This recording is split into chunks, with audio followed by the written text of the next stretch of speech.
नमस्कार, आप लाइव बिहार देख रहे हैं। मैं हूं राजमोहन तिवारी। बिहार विधानसभा चुनाव 2025 के पहले चिराग पासवान ने बिहार की सियासत को गरमा दिया है। चिराग पासवान अब बिहार में विधानसभा का चुनाव लड़ने जा रहे हैं और इस पर मुहर उनकी पार्टी के तरफ से ही लगा दिया गया है। बीते कई दिनों से चिराग पासवान के बिहार लौटने को लेकर खूब चर्चाएं चल रही थी और कयास लगाए जा रहे थे कि चिराग पासवान विधानसभा का चुनाव लड़ सकते हैं। उनके तरफ से भी कभी ना नहीं कहा गया, लेकिन अब जबकि पार्टी के तरफ से ही मुहर लग चुकी है कि चिराग पासवान विधानसभा का चुनाव लड़ेंगे, तो देखना होगा कि आगे क्या होगा। क्या सचमुच लड़ेंगे, किस सीट से लड़ेंगे और उसके वजह से बिहार की राजनीति में क्या बदलाव आने वाला है, हम विस्तार से समझेंगे। हमारे साथ वरिष्ठ पत्रकार प्रवीण बागी हैं। कैसे देखते हैं, ये बड़ी खबर निकल के सामने आई है, नीतीश कुमार, तेजस्वी यादव और अब चिराग पासवान। ये खबर अब आई है, मगर ये पार्टी की प्रदेश कार्यकारिणी की बैठक पिछले महीने विक्रमगंज में हुई थी। पिछले महीने? हाँ, यानी मई में। ये जून शुरू हो गया, आज मई में वो मीटिंग हुई थी। उसी में ये फैसला लिया गया। उसमें प्रस्ताव पारित किया गया कि चिराग पासवान से ये अपील की गई कि वो विधानसभा का चुनाव लड़ें बिहार से। इससे एनडीए को भी मजबूती मिलेगी और पार्टी को भी, यानी लोजपा आर को भी मजबूती मिलेगी। अब फिर इसके बाद ये प्रस्ताव संसदीय बोर्ड में जाएगा, वहाँ से पास होगा, फिर पार्टी अध्यक्ष यानी चिराग पासवान के पास जाएगा, उनकी सहमति होगी तब ये होगा। मगर ये सब एक वैधानिक प्रक्रिया का हिस्सा है, क्योंकि चिराग पासवान इसके पहले, आप थोड़ा लौटिए तो चिराग पासवान ये कह चुके हैं, बयान उनका सार्वजनिक रूप से आया था कि वो बिहार की राजनीति में सक्रिय होना चाहते हैं, बिहार उन्हें बुला रहा है, ये उनका बयान था। और उसी के बाद फिर ये प्रक्रियाएं शुरू हुई, पार्टी की कार्यकारिणी की बैठक में ये प्रस्ताव पारित हुआ। तो ये एक तैयारी है बड़े पैमाने पर चिराग पासवान को बिहार में लॉन्च करने का, स्थापित करने का। और पार्टी का ये कहना है कि चिराग पासवान ने ये नारा दिया है कि बिहार फर्स्ट, बिहारी फर्स्ट। तो वो कल्पना तभी साकार होगी जब चिराग पासवान इसके लिए आकर के बिहार में बैठे। दिल्ली में राजनीति करके वो बिहार फर्स्ट, बिहारी फर्स्ट की कल्पना को पूरा नहीं कर सकते हैं। तो ये तर्क उनका है पार्टी का। मगर इसके पर्दे के पीछे की कहानी ये है कि चिराग पासवान की नज़र मुख्यमंत्री की कुर्सी पर है। अच्छा। बिहार के मुख्यमंत्री, यानी जिस कुर्सी पर अभी नीतीश कुमार जी बैठे हुए हैं पिछले 20 वर्षों से, उस पर उनकी नज़र है। पार्टी को ये लग रहा है कि बिहार में अभी उनके बहुत अनुकूल है मौका। क्योंकि नीतीश कुमार के बाद कौन, ये एक बड़ा सवाल है। बीजेपी के पास अभी तक कोई वैसा चेहरा उभर करके नहीं आया है। पार्टी के नेता भी मानते हैं कि हमारे पास कोई वैसा एक सर्वमान्य चेहरा नहीं है जिस पर एनडीए के सभी दल भी सहमत हो जाए। हाँ, बिहार में, और पार्टी के अंदर भी सबकी सहमति हो। तो नीतीश कुमार के बाद कौन, ये एक बड़ा सवाल है। फिर विपक्ष में तो चेहरा सर्वमान्य वहाँ तय है, तेजस्वी यादव। मगर एनडीए गठबंधन में नीतीश कुमार के बाद वैक्यूम की स्थिति है। तो उस वैक्यूम को चिराग पासवान भरना चाहते हैं, खुद उनका चेहरा पार्टी सामने ला करके। तो ये मौका उनको लग रहा है कि ये अनुकूल है और इसमें देर सवेर बीजेपी की भी सहमति मिल जाएगी, क्योंकि बीजेपी सीधे न आ करके पीछे से उनको आगे करेगी, चिराग पासवान को। और मुझे ऐसा लग रहा है कि बीजेपी के कहने पर ही चिराग पासवान ने ये बयान दिया और पार्टी ने ये प्रस्ताव पास किया। तो कहीं ना कहीं ये राम और हनुमान का इसके पीछे कुछ योजना है। राम की योजना होगी कि हनुमान को कहाँ भेजा जाए। लेकिन जिस तरीके से बिहार की राजनीति में बीजेपी ने कई नेताओं को आगे किया, चाहे आप विजय सिन्हा की बात कर लीजिए, सम्राट चौधरी की बात कर लीजिए, तो फिर इनमें से किसी को चेहरा ना बनाकर एक दूसरी पार्टी के नेता को चेहरा बनाना बीजेपी के लिए हानिकारक नहीं होगा?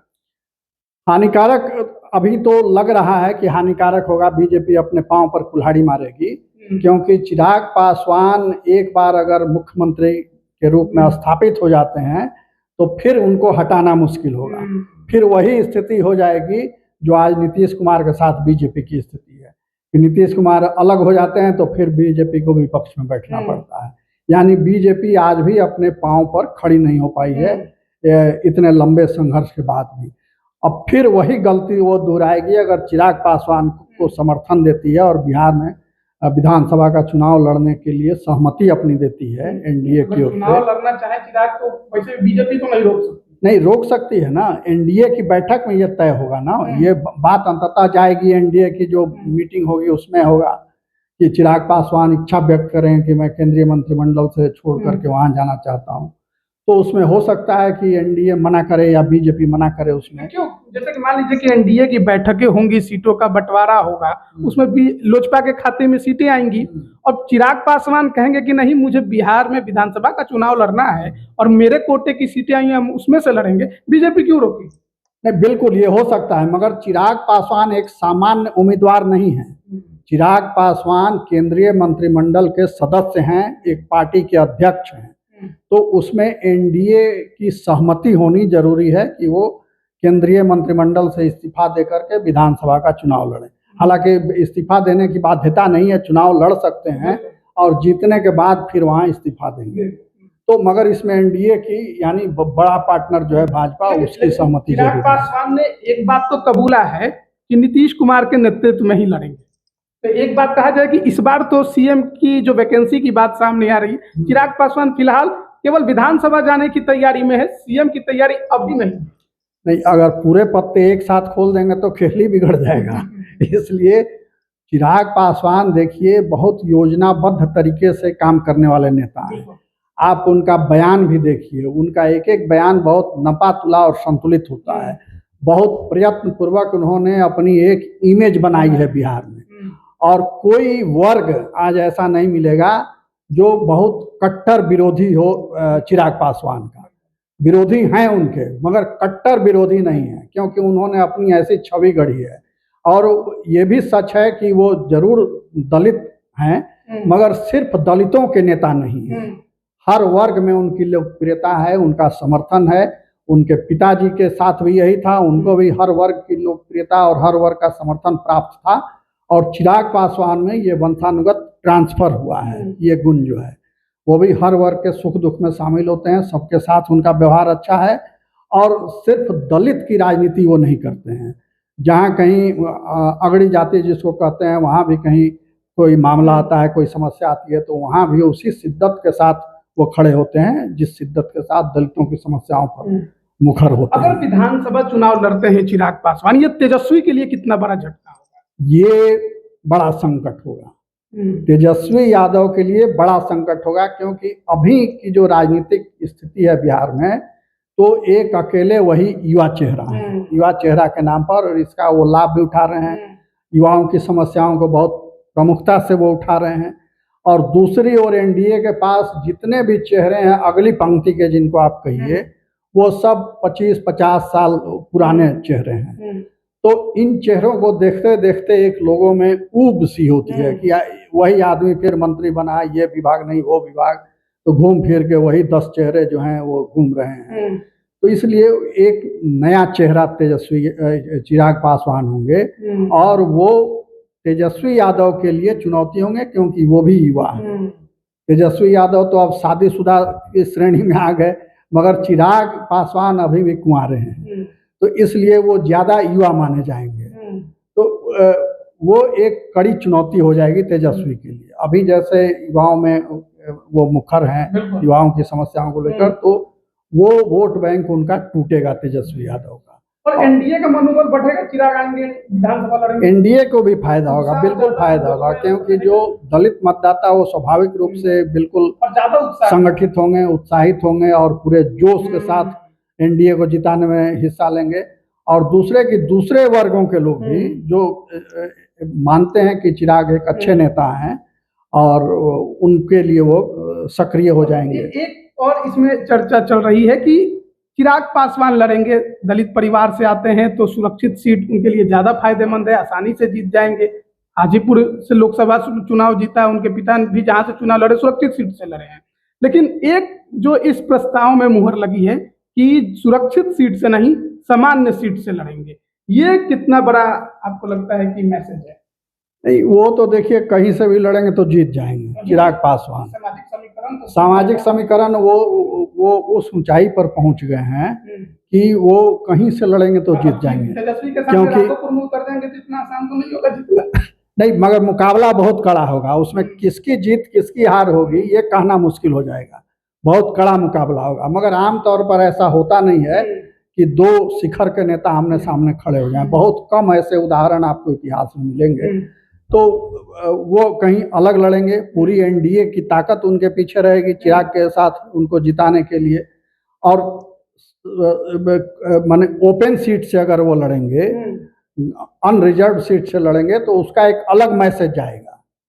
और रामसुंदर दास जो यहाँ मुख्यमंत्री थे वो भी अनरिजर्व सीट से जीत करके आते थे, सोनपुर से जीतते थे जो आरक्षित सीट नहीं थी। तो इसलिए पहले भी ऐसा हो चुका है कि दलित नेता होते हुए भी रामसुंदर दास जी ओपन सीट से जीत करके आते थे। तो चिराग पासवान भी वही करेंगे और उनको ये प्रमाणित करना है कि हम सिर्फ दलितों के नेता नहीं हैं, हम पूरे समाज के नेता हैं। तो इसके लिए भी ये जरूरी है कि वो ओपन सीट से लड़ करके आए। तो वो सीटें कौन हो सकती है? ओपन सीट कोई भी हो सकती है, मगर ज्यादा जहां उनका कार्य क्षेत्र रहा है, जहां से उनका संबंध रहा है, एक तो खगड़िया है जो उनका घर भी है, उनके पिताजी वहां से राजनीति भी शुरू किए हैं, उनके चाचा भी वहां से लड़ते रहे और लवली उनका बढ़ रहा है, मगर वो रिजर्व सीट है। उसके बाद फिर जमुई भी माना जा सकता है, जमुई से वो सांसद रहे हैं तो वहाँ कहीं से लड़ सकते हैं, उनका संपर्क है, वह जमीन उनके लिए बनी हुई है। हाजीपुर से अभी वो सांसद हैं तो हाजीपुर का उनके पिताजी भी वहाँ से सांसद रहे, तो हाजीपुर का इलाका भी पूरा वो संसदीय क्षेत्र उनके लिए सुगम है, कहीं से भी वो लड़ सकते हैं। हाजीपुर विधानसभा फिर हाँ बिल्कुल, हाजीपुर तो और सुविधाजनक होगा क्योंकि हाजीपुर में उनके पिताजी ने भी कई योजनाएं लाई हैं केंद्रीय मंत्री के रूप में, उन्होंने हाजीपुर के लिए काफी कुछ किया है। फिर बगल का रोसड़ा भी हो सकता है, समस्तीपुर वगैरह कहीं भी वो सीट हो सकती है। पटना भी हो सकता है, हालांकि पटना तो भाजपा का गढ़ माना जाता है, मगर अगर भाजपा सीटों की अदला बदली करे और थोड़ा सा चिराग पासवान ट्रिक करें अपना, तो पटना भी कोई सीट उनके लिए खाली की जा सकती है बीजेपी की ओर से। तो मगर ये जरूर है कि जदयू कितना इसको एक्सेप्ट करेगी, ये महत्वपूर्ण है, क्योंकि जदयू को ये खटका लगा रहेगा कि ये जरूर कुछ गड़बड़ करेगा। वो 20 वाला घाव अभी भी भरा नहीं और भूले भी नहीं है। ये कितना हो उसको पैचअप कर लें, कितना हो मीठी बात बोल लें, मगर वो घाव भरा नहीं है। तो इसलिए जदयू थोड़ा सा जरूर सतर्क रहेगी कि क्या खेल है। तो ये जरूर है कि बिहार की राजनीति में एक बड़ा बदलाव दिखेगा अगर चिराग पासवान यहाँ से चुनाव लड़ते हैं। बिल्कुल, तो देखिए चिराग पासवान विधानसभा का चुनाव लड़ सकते हैं, ये चर्चा अब छिड़ गई है जब से पार्टी ने इस पर मुहर लगाई है। हालांकि अभी और भी पार्टी के जो का आगे के प्रस्ताव होंगे वहां जाएगा और उसके बाद फाइनल होगा, और अंत में देखिए इस प्रस्ताव पर असली मुहर तो चिराग पासवान को ही लगाना है कि उन्हें लड़ना है या नहीं लड़ना है। अब बड़ा बात यह है कि सामान्य सीट से चुनाव लड़ने की चर्चा है, तो कौन सा क्षेत्र हो सकता है हम उस पर भी बात कर रहे थे। और चिराग पासवान के बिहार विधानसभा में आकर चुनाव लड़ने से किन किन के सामने चुनौती खड़ी हो सकती है और क्या फायदा हो सकता है, हमने इस पर भी विस्तार से बातचीत किया। आप इस पर क्या राय रखते हैं कमेंट करके जरूर बताएं। आप सभी का बहुत बहुत धन्यवाद।